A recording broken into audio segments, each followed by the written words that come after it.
అయితే దేవునికి మనం ఇష్టలుగా ఉండాలంటే ఏమేమి లక్షణాలు మనం కలిగి ఉంటే దేవునికి ఇష్టలుగా ఉంటాం.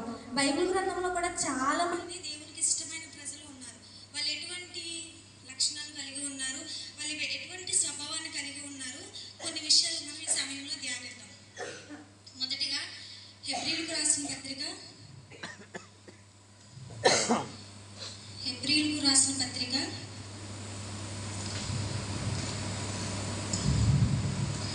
11వ అధ్యాయము 6వ వచనం. ఒకసారి చూద్దాం. హెబ్రీయులకు రాసిన పత్రిక 11వ అధ్యాయం 6వ వచనం. విశ్వాసము లేకుండా దేవునికి ఇష్టడై ఉండుట అసాధ్యము.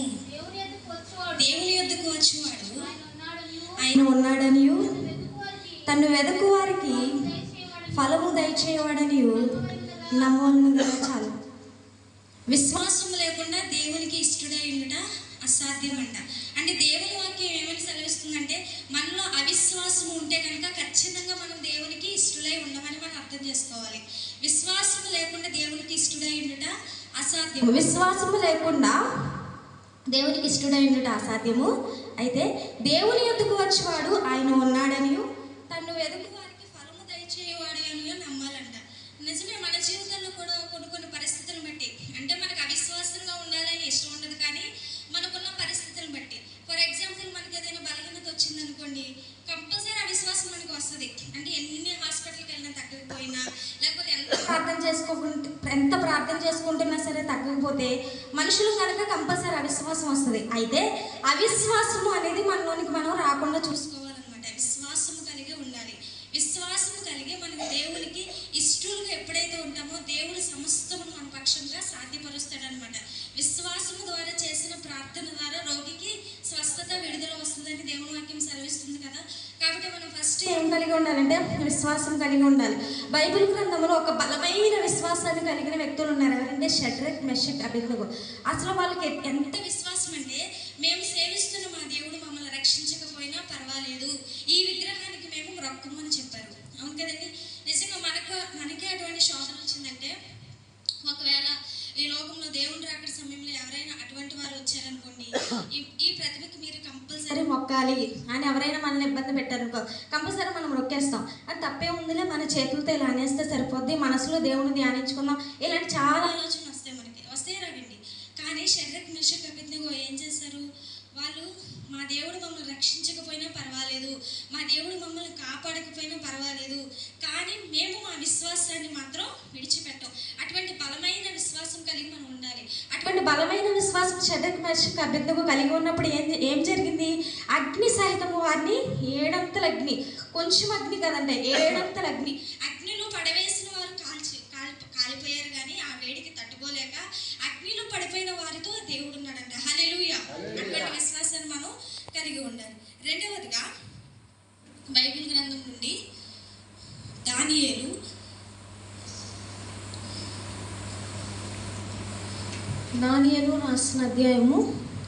10వ అధ్యాయము 18వ వచనం. 10వ అధ్యాయం.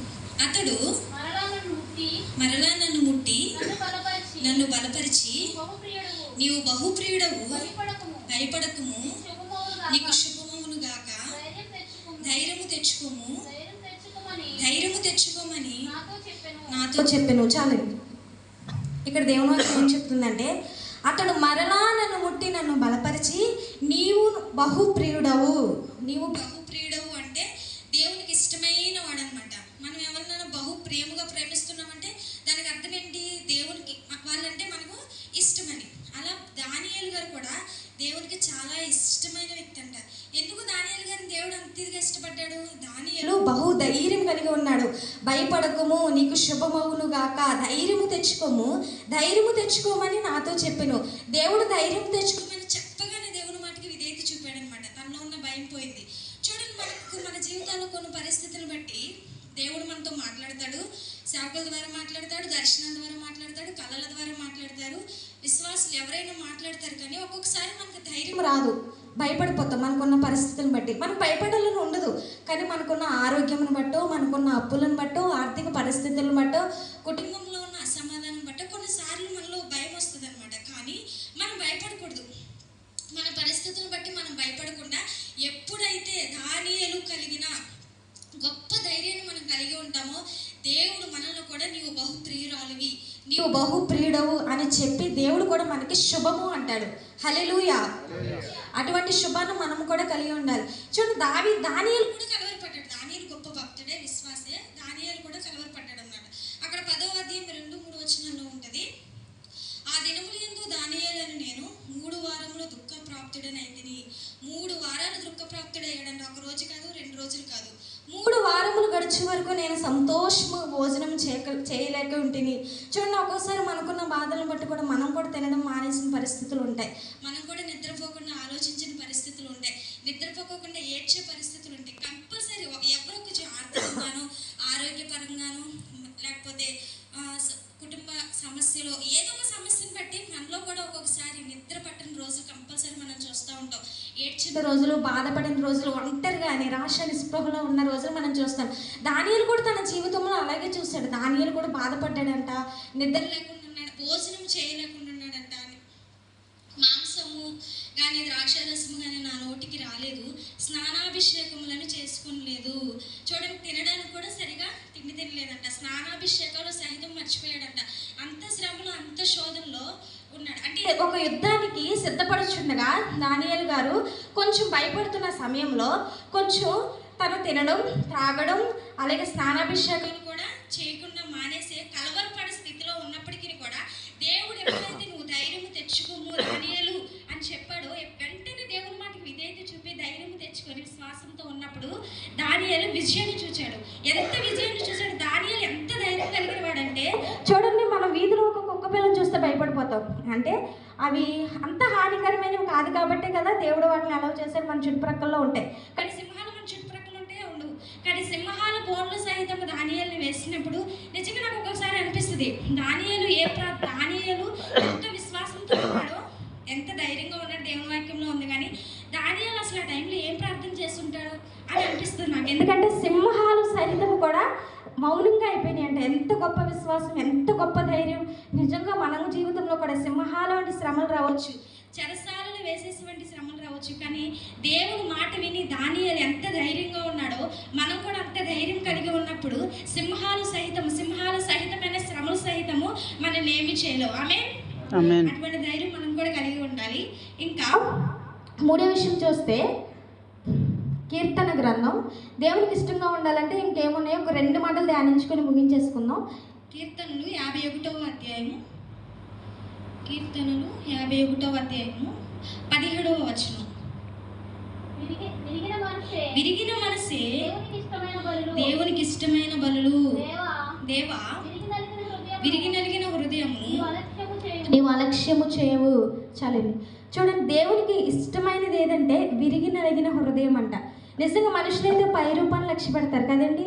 మనుషులైతే ఈ లోకంలో ఆశీర్వాదం కలిగి ఉంటే కనుక విలువిస్తారు, ఆశీర్వాదాలు కలిగి ఉంటే కనుక రెస్పెక్ట్ ఇస్తారు, ఆశీర్వాదం కలిగి ఉంటే కనుక మనల్ని గొప్పగా చూస్తారు. కానీ మనం ఏ స్థితిలో ఉన్నా, మన హృదయం సరి అయినదిగా ఉంటే, మన హృదయం విరిగి నలిగినదిగా ఉంటే కనుక మనం ఏ స్థితిలో ఉన్నా మన దేవుడు మనల్ని చూస్తాడు. ఆమేన్. కాబట్టి విరిగి నలిగిన మనస్సు కలిగి ఉండాలి.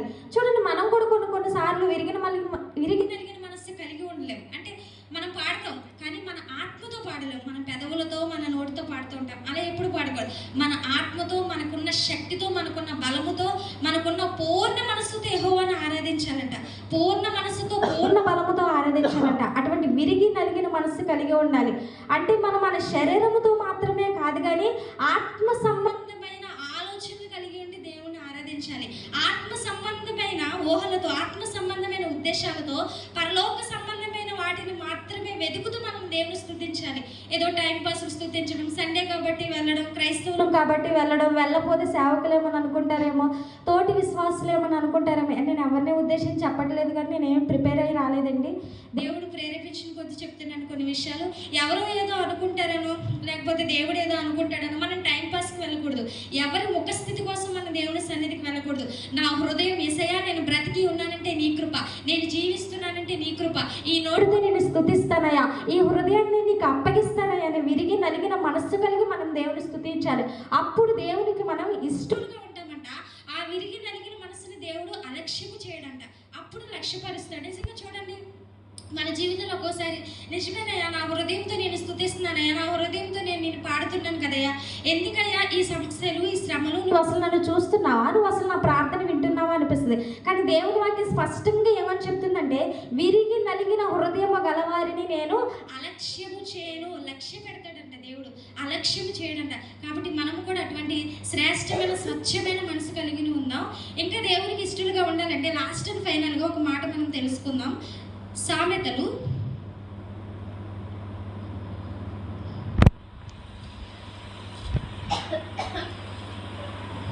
సామెతలు 11వ అధ్యాయము, సామెతలు 11వ అధ్యాయము 20వ వచనం చూద్దాం ఒకసారి. మూర్ఖ చిత్తులు యెహోవాకు హేయులు, యథార్థముగా ప్రవర్తించువారు ఆయనకి ఇష్టలు. చాలా మంచి మాట అండి ఇది. యథార్థముగా ప్రవర్తించేవారు ఆయనకి ఇష్టలు అంట. అంటే మనం యథార్థంగా ఉంటే దేవునికి మనం ఇష్టలుగా ఉంటున్నాం. ఈ రోజుల్లో ఎంతమందికి యథార్థత కలిగి ఉన్నారండి. నిజంగా చిన్న చిన్న విషయాల్లో మనం తప్పిపోతూ ఉంటాం కదా. మన నోటి మాటను బట్టి కొన్నిసార్లు మనం యథార్థతను కోల్పోతాం. యథార్థత అంటే ఖచ్చితంగా మనం దేవుని నమ్ముకుని ఉన్నందుకు, ఖచ్చితంగా మనం క్రైస్తవులు అయినందుకు యథార్థంగా ఉండాలి. ప్రతి చిన్న విషయంలో కొన్నిసార్లు చిన్న చిన్న పాపాలు, చిన్న చిన్న విషయాలు, చిన్న చిన్న మాటలు, అవి మనకు పాపాలుగా కనిపించడం తప్పిపోతూ ఉంటాం. కానీ ప్రతి విషయంలో కూడా మనం యథార్థంగా ఉండాలి. యథార్థవంతులంట ఆయనకి ఇష్టలుగా ఉంటారంట. నిజమే, చూడండి, సమాజంలో మనం చాలా చూస్తూ ఉంటాం. కొంతమంది మనుషులను పరిశీలిస్తూ ఉంటాం. నిజంగా భర్తలు చాలామంది భార్యల దగ్గర యథార్థంగా ఉండరు. ఫర్ ఎగ్జాంపుల్, వాళ్ళు ఏదైనా డ్యూటీకి వెళ్ళారనుకో, వాళ్ళు ఏదైనా జాబ్కి వెళ్ళారనుకోండి, కొంచెం లేట్గా వచ్చారనుకోండి, అబద్ధం ఆడతారు. ఎక్కడికి వెళ్ళామంటే నాకు ఆఫీస్లో లేట్ అయిందని అనొచ్చు. సమాజంలో చాలామంది ఇలాంటివి చూస్తున్నాం, మనం వింటున్నాం. అది చూడండి, భార్య దగ్గర యథార్థత కోల్పోతున్నారు. భార్యలు కూడా అంతే. కొంతమంది భర్తలు దగ్గర యథార్థత కలిగి ఉంటారు. చిన్న చిన్న విషయాలు, వాళ్ళ పాకెట్లో మనీ ఉంటే దాచే స్త్రీలు కూడా ఉంటారు, దాచే భార్యలు కూడా ఉంటారు. అంటే వారు కష్టపడితే దాచుకోవడం తప్పు కాదు, కానీ ప్రతి ఒక్క రూపాయి విషయంలో కూడా మన భర్తల దగ్గర నమ్మకంగా ఉండాలి. భర్త అయినా భార్య దగ్గర నమ్మకంగా ఉండాలి, భార్య అయినా భర్త దగ్గర నమ్మకంగా ఉండాలి, బిడ్డలైనా తల్లిదండ్రుల దగ్గర నమ్మకంగా ఉండాలి. ఈ రోజున చాలా మంది బిడ్డలు కూడా తప్పిపోతున్నారు. చూడండి, కాలేజ్కి వెళ్తున్నానని, స్కూల్కి వెళ్తున్నానని చెప్పి ఫ్రెండ్స్తో పార్టీలని అవని ఇవని చాలా మంది వారి యథార్థతను కోల్పోతున్నారు. ఇక్కడ ఎవరు పిల్లలు లేరు, కానీ మనం భార్యలుగా భర్తలుగా కొంతమంది కూడుకొని ఉన్నాం కాబట్టి అటువంటి యథార్థతను మనం కోల్పోకూడదు. చూడండి, మాటల ద్వారా కూడా యథార్థతను మనం కోల్పోతాం. మన జీవితంలో వస్తే కొన్ని సమస్యలు బట్టి, సమస్యలు తప్పక ప్రతి ఒక్కరి జీవితంలో ఉంటాయి. డబ్బున్న సమస్యలు ఉంటాయి, ఆరోగ్యం ఉన్న సమస్యలు ఉంటాయి, ఐశ్వర్యం ఉన్న సమస్యలు ఉంటాయి, ఆస్తి అంతస్తులు ఉన్న సమస్యలు ఉంటాయి. ఎవరు కూడా నాకు డబ్బు లేదు కదా నాకు సమస్య ఉంది అనుకోవద్దు, ఎవరు కూడా నాకు ఆరోగ్యం లేదు కదా నాకు సమస్య ఉంది అనుకోవద్దు. ప్రతి ఒక్కరి జీవితంలో అన్ని కలిగి ఉన్న వారు కూడా సమాధానం లేక, నెమ్మది లేక, శాంతి లేక, సత్యమైన మన దేవుణ్ణి కలిగి ఉండక, వారికి ఏమీ లేక వాళ్ళు నష్టంలో ఉన్న వాళ్ళు కూడా ఉన్నారు. కాబట్టి ఎవ్వరు అలా అనుకోవద్దు. మనం మనం యథార్థత కలిగి ఉండాలి. బైబిల్ గ్రంథంలో యథార్థవంతులైన ఊజ్ అనే దేశంలోనంట యథార్థవంతులుగా ఉన్న యెహోవా యందు భయభక్తులు కలిగి యథార్థవంతుడును అని దేవుడు యోబు గారి గురించి. దేశంలో చూడండి చాలా మంది ఉంటారు. నిజంగా మన సేవకులు చెప్పారు కదా, ఈ మధ్యన ఒక వాక్యం చెప్పినట్లు ఉన్నారు. నిజంగా దేశంలో ఎంతో మంది ఉంటే యోబు గారిని దేవుడు ఎందుకు నువ్వు యథార్థవంతుడు అన్నాడు.